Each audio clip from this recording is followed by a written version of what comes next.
नमस्कार जय जगन्नाथ मो YouTube channel Roshni and Roshni lifestyle को स्वागत। मेथी शाग अनेक प्रकार अनेक थर बनैकी खाइथिबे थरे एमती बनातु भजा बहुत भल लगे पखाल सहित भात सहित आराम रे खाई परिबे। चलतु रेसिपी स्टार्ट करबा। मु एठी नेथिली 2 आंटीर मेथी शाग ताको एमती भाबरे बाछि देथिली गोटा गोटा करी बाछिबा आ अग गुडाक छिंडे पारिबे।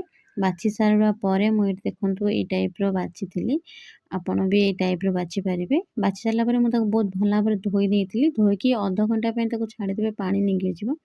आ तापे मु नेथिली एठी आलू लंबा लंबा साइज रो सरू करिकी काटी नेथिली आ गोटे बाइगन गोटे आलू आ गोटे प्याज को सरू सरू करी काटी नेथिली आ किछि छडा रसुण गोटे सुखिला लंका आ दुईटा कंचा लंका।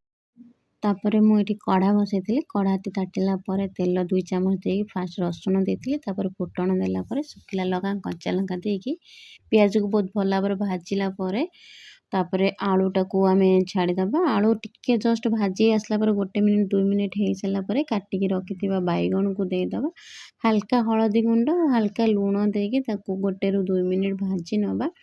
भाजी सारला परे ताकू घोड़े की रखी दबा 2 रु 3 मिनिट आलूटा सिझिबा पय। तापरे एपटे मेथी शाग टिके माने पत्र बड़ थिला मु सेति पय काटि देथिले। यदि आपण एकदम कोळिया मेथी शाग नेथिबे काटिबा किछि आवश्यक नै सेमति आपण दे परिबे।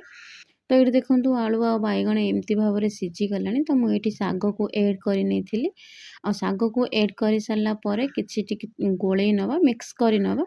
मिक्स कर देला परे तादरे हल्का लूण दबा कहीं आगु आम जो लूण देथिले हल्का लूण देथिले आ जेहेतु सागर एकाथर लूण देले लुणिया हो जाए तो हल्का हल्का लूण देले सागर क्वांटिटी हिसाब से लूण ठीक आसीबो। तो ये मु लूण पके सारा पर किसी समय 3 रु 4 मिनिट घोरैकी देखी देथिले। देखंतु ये शागटा आमर रेडी हो गलानी आ बहुत सुंदर देखा जाउची। आ एई समय रे आपण चाहिले धनिया पत्र किछि देई परिबे बहुत सुंदर लागिवो। थरे बनांतु। रहली जय जगन्नाथ।